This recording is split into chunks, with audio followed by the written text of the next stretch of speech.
Father John, tell us a little bit about how to improve our prayer lives. Many courageous pilgrims have already entered into that commitment of daily prayer, but may be struggling with how it is that they can deepen their prayer life, their relationship with Christ.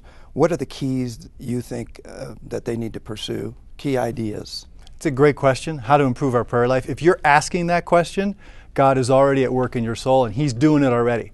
What I've seen in working with a lot of different people who are praying and trying to pray better, there's 3 things you can do to really go deep. First, you've got to exercise your freedom. We all have to make a decision, a firm decision. I'm going to make prayer a priority in my life.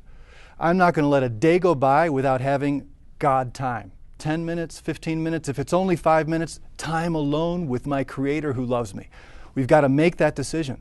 We've got to decide. That's the first thing. The second thing that really helps is to understand that there's different modes of prayer.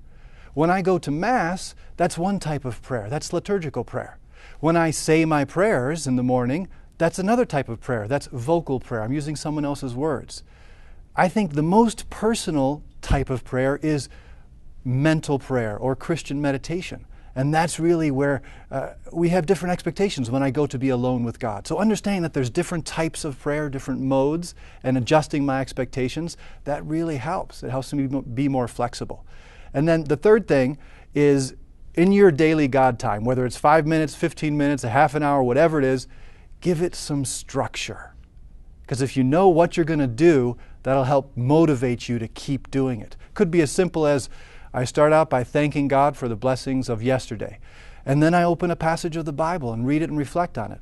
And then at the end of my 10 minutes, I pray for the people I love who need my prayers. Could be that simple, but having a structured time for my daily prayer. So those 3 things: deciding, understanding the different modes, and then giving some structure. So even with a little structure, though, when we talk about mental prayer, we're really talking about conversing with God like we would converse with someone we love.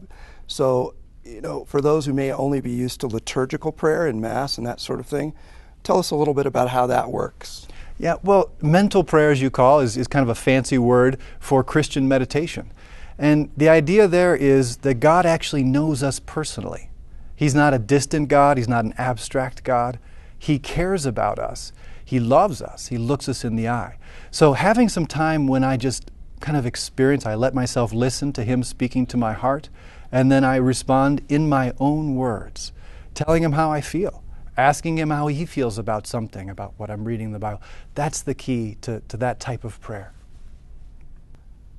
To dig deeper in the spiritual life, to explore a little more about the better part, go to SpiritualDirection.com.